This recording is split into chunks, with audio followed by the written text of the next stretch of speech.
Israel, America और Iran के बीच जंग का आज तीसरा दिन है। अल जजीरा के मुताबिक इस दौरान ईरान के 1000 ठिकानों पर हमला किया गया। इजरायली सेना के मुताबिक जंग के पहले 30 घंटों में 2000 से ज्यादा बम गिराए गए हैं। इस दौरान फाइटर जेट्स ने 700 से ज्यादा उड़ानें भरी है। ईरान ने जवाब में इजराइल समेत 9 देशों में अमेरिकी बेस पर हमले किए हैं। इजरायली प्रधानमंत्री बेंजामिन नेतन्याहू ने कहा कि आने वाले दिनों में तेहरान पर हमले और तेज होंगे। वहीं रविवार को ईरान के हमले में 3 अमेरिकी सैनिकों की मौत हो गई थी, जबकि 5 घायल हो गए थे। ट्रंप ने कहा कि ईरान पर तब तक हमला जारी रखेंगे जब तक वह इन मौतों का बदला नहीं ले लेते। शनिवार को शुरू हुई इस लड़ाई के पहले दिन ईरानी supreme leader Ayatollah Ali Khamenei की मौत हो गई। इन हमलों में 48 ईरानी नेता मारे गए हैं। ईरान में सत्ता संभालने के लिए फिलहाल 3 लोगों की एक अस्थायी समिति भी बनाई गई है। इसमें देश के राष्ट्रपति मसूद पज़ेश्कियान, न्यायपालिका के प्रमुख मोहसेनी एजेही और धर्मगुरु अलीरजा राफी शामिल है। वहीं ईरान पर हमले का बहुत बड़ा असर दिखा। विश्व में कच्चे तेल के दाम में बढ़ोतरी हुई है। कच्चे तेल के दाम में 13% तक की बढ़ोतरी हुई है। $82 प्रति बैरल हुआ कच्चा तेल। तो अमेरिका, इजराइल ने ईरान में 1000 धमाके किए हैं। ट्रंप ने कहा कि 3 अमेरिकी सैनिकों की मौत का बदला लूंगा। जंग के पहले 30 घंटों में 2000 से ज्यादा बम यहां पर गिराए गए हैं। अमेरिकी, इजराइल ने ईरान में 1000 ठिकानों पर हमला किया है।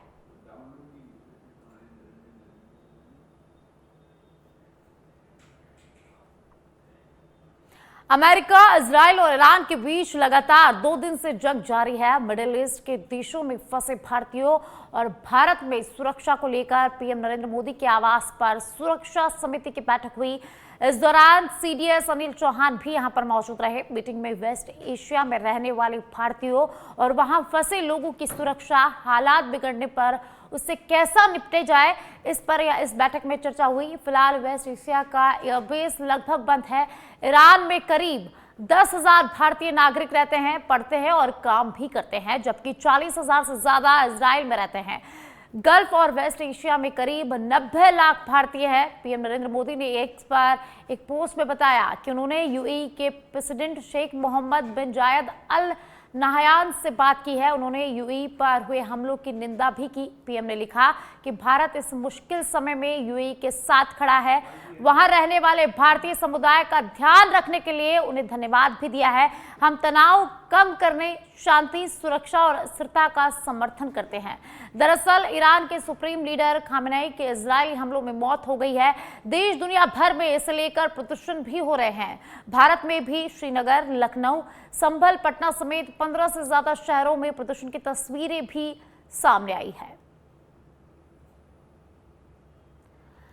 तो पीएम आवास पर बैठक हुई है। पीएम मोदी के घर सुरक्षा समिति की महत्वपूर्ण बैठक हुई है। कनाडा के पीएम मार्क कार्नी मुंबई से दिल्ली पहुंच चुके हैं। आज वे पीएम नरेंद्र मोदी के साथ द्विपक्षीय वार्ता करेंगे। इस दौरान दोनों देशों के बीच 2023 में खराब हुए रणनीतिक संबंधों को सुधारने के साथ कई मुद्दों पर मंथन होगा। आपको बता दें कि कनाडाई पीएम 4 दिवसीय भारत दौरे पर आए हुए हैं और 4 दिवसीय भारत यात्रा पर शुक्रवार को मुंबई पहुंचने के बाद कनाडा के प्रधानमंत्री मार्क कार्नी सोमवार को प्रधानमंत्री नरेंद्र मोदी के साथ द्विपक्षीय वार्ता करेंगे। वार्ता के दौरान दोनों देशों के बीच मुख्य रूप से व्यापक आर्थिक साझेदारी समझौते का रोडमैप तैयार करने पर सहमति बन सकती है। इसके अलावा दोनों देशों के बीच क्रिटिकल मिनरल्स और ऊर्जा के क्षेत्र में कई अहम समझौते इस बैठक में हो सकते हैं। यह द्विपक्षीय वार्ता ऐसे समय में हो रही है जब ईरान पर इजराइल और अमेरिका की संयुक्त कार्रवाई के कारण पश्चिम एशिया में तनाव की स्थिति है। तो कनाडा के पीएम भारत दौरे पर है। पीएम मोदी और मार्क कार्नी के बीच आज द्विपक्षीय वार्ता होगी। काफी अहम ये बैठक रहने वाली है। तो पीएम मोदी और मार्क कार्नी के बीच आज द्विपक्षीय वार्ता होगी। आपको बता दें कि कनाडा के पीएम 4 दिवसीय भारत दौरे पर है और अब मुंबई से दिल्ली आ चुके हैं और आज पीएम मोदी से उनकी मुलाकात होगी। पीएम मोदी के साथ बैठक होगी और ज्यादा जानकारी के लिए पॉलिटिकल एडिटर राजीव मेरे साथ जुड़ चुके हैं। राजीव, आज पीएम मोदी और कनाडा के पीएम मार्क कार्ने की द्विपक्षीय वार्ता होगी, तो आज क्या कुछ इस बैठक में हो सकता है, क्या कुछ वार्ता में रहने वाला है?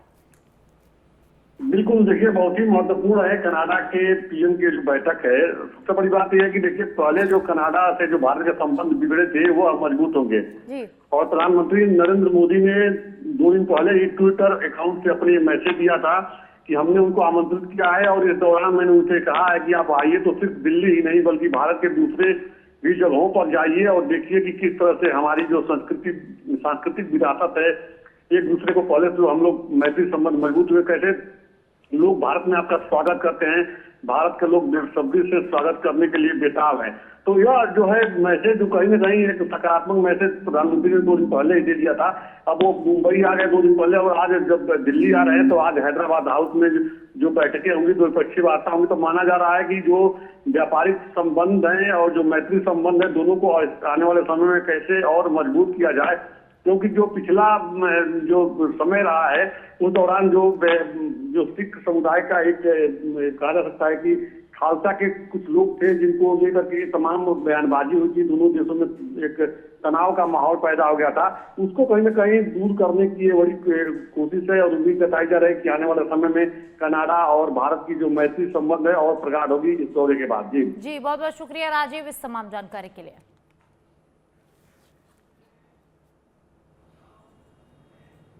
और अब खबर चूरू के रतनगढ़ से है, जहां नेशनल हाईवे 11 पर रविवार को आरटीओ इंस्पेक्टर सुरेश बिश्नोई द्वारा एक ट्रक चालक की सरेआम पिटाई किए जाने का मामला सामने आया है।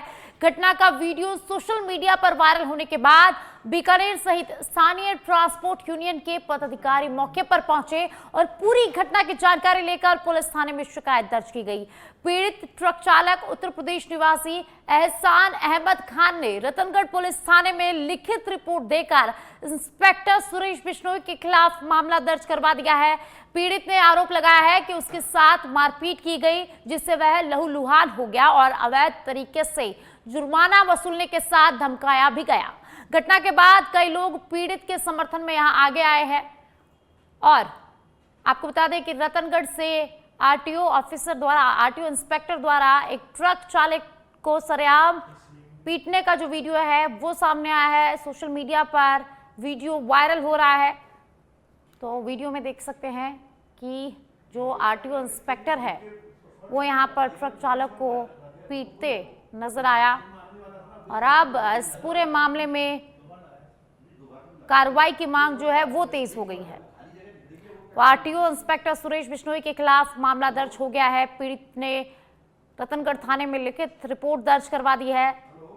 ट्रांसपोर्ट यूनियन ने थाने पहुंचकर शिकायत की है और उचित कार्रवाई की मांग की है।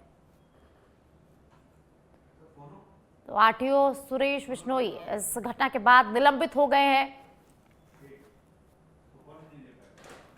तो चूरू के रतनगढ़ से एक खबर है, जहां आरटीओ इंस्पेक्टर द्वारा एक ट्रक चालक को खुलेआम मारपीट का वीडियो सामने आया है और यह वीडियो सोशल मीडिया पर जमकर वायरल हो रहा है। इस वीडियो के सामने आने के बाद कार्रवाई की मांग यहां पर तेज हो गई है। फाल्गुन की मस्ती अब भारत की सीमाओं से निकलकर विदेशों में भी रंग जमा रही है। अमेरिका के विभिन्न शहरों में बसे प्रवासी भारतीयों ने होली मिलन समारोह का भव्य आयोजन किया, जिसमें राजस्थान की सांस्कृतिक छटा का विशेष आकर्षण केंद्र देखने को मिला। न्यू जर्सी और डलास जैसे प्रमुख शहरों में आयोजित कार्यक्रमों में पधारो हमारे देश की भावना साफ झलकी। महिलाएं लहरिया और गोटा पत्ते के पारंपरिक लहंगों में सजी यहां पर नजर आई, जबकि पुरुष रंग बिरंगे राजस्थानी पगड़ी पहनकर अपनी संस्कृति पर गर्व जताते दिखे। ढोल नगाड़ों के साथ राजस्थान से मंगवाए गए चंग की थाप पर होली खेलन आयोजित जैसे लोक गीतों पर जमकर यहाँ नृत्य हुआ। इस आयोजन में कई जिलों के जो लोग हैं, परिवार से जुड़े लोग हैं, वो भी उत्साहपूर्वक भागीदारी यहाँ पर उन्होंने निभाई। इको फ्रेंडली गुलाल और फूलों की होली के साथ सभी ने एक दूसरे को गले लगाकर होली की शुभकामनाएं दी, जिससे विदेश में भी राजस्थान की सांस्कृतिक महक बिखर उठी।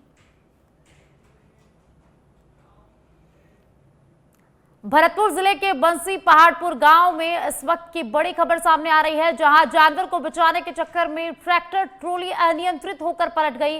हालांकि गनीमत रही कि घटना में कोई जनहानि नहीं हुई। घटना के बाद मौके पर लोग इकट्ठा हो गए और ग्रामीणों के सहयोग से ट्रॉली को सीधा किया गया। तो लेके आ रहा था तो ब्रेक मारे, कैसे ट्रॉली पलट गई, कोई जनहानि नहीं हुई।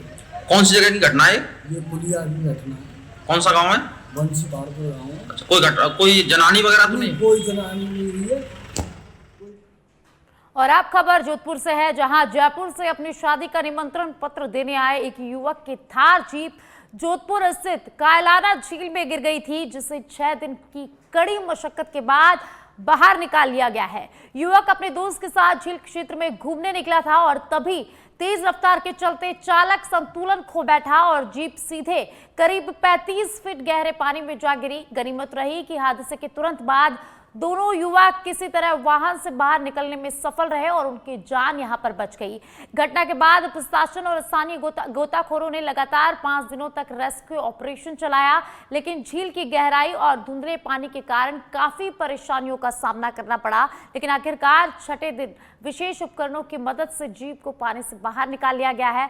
इस दौरान मौके पर बड़ी संख्या में लोग मौजूद रहे और रेस्क्यू टीम के प्रयासों की सराहना की गई। प्रशासन ने वाहन चालकों से पर्यटन स्थलों पर और जलाशयों के पास सावधानी बरतने की यहां पर अपील की है।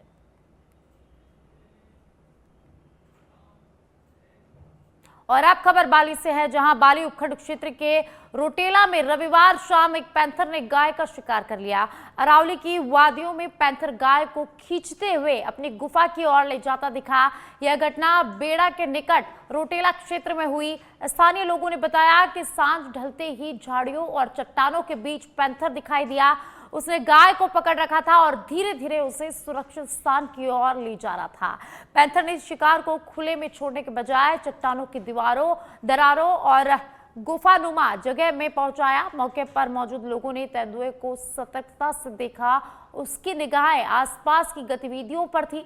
लोगों ने दूरी बनाए रखी और सावधानी यहां पर बरती। यह घटना रोटेला और आसपास के क्षेत्रों में वन्य जीवों की सक्रियता को दर्शाती है। होली के उत्सव के दौरान इस तरह तेंदुए का दिखना क्षेत्र में वन्य जीवों की उपस्थिति की पुष्टि करता है। और अब खबर जयपुर से है, जहां दिया कुमारी ने जयपुर स्थित जय क्लब में ढूंढाड़ परिषद द्वारा आयोजित 13वें विशाल फागोत्सव ढूंढाड़ की धमाल में शिरकत कर उत्सव का उत्साह बढ़ाया। इस अवसर पर उन्होंने सभी को होली की शुभकामनाएं देते हुए कहा कि ढूंढाड़ क्षेत्र की समृद्ध संस्कृति, परंपराएं, फाग गीत और लोक प्रस्तुतियां हमारी सामाजिक समरसता का प्रतीक है। उन्होंने कहा कि ऐसे आयोजन हमारी विरासत को सहेजने और नई पीढ़ी तक पहुंचाने का सशक्त माध्यम है। सरकार लोक कला, लोक नृत्य और लोक गीतों को राष्ट्रीय और अंतर्राष्ट्रीय मंच तक पहुंचाने के लिए प्रतिबद्ध है। कार्यक्रम में घनश्याम तिवारी ने ढूंढाड़ राज परिवार के ऐतिहासिक योगदान का उल्लेख किया। फाग गीतों और लोक कलाकारों की प्रस्तुतियों ने दर्शकों को मंत्रमुग्ध यहां पर कर दिया। समारोह में जनप्रतिनिधि, सामाजिक कार्यकर्ता और बड़ी संख्या में गणमान्य नागरिक मौजूद रहे। और अब खबर जयपुर से है, जहां मुख्यमंत्री भजनलाल शर्मा ने होली और धुलंडी के पर्व पर प्रदेशवासियों को हार्दिक बधाई और शुभकामनाएं दी है। सीएम भजनलाल शर्मा ने कहा कि होली के रंग आपसी प्रेम, सौहार्द और भाईचारे का प्रतीक है। हर्षोल्लास का यह त्योहार सभी भेदभाव भुलाकर समाज में एकता को मजबूत करने की प्रेरणा देता है। मुख्यमंत्री ने इस अवसर पर प्रदेशवासियों का आह्वान किया कि वे सुरक्षित और पर्यावरण अनुकूल होली मनाएं और समाज में एक दूसरे के प्रति स्नेह और अपनत्व को बढ़ावा दें।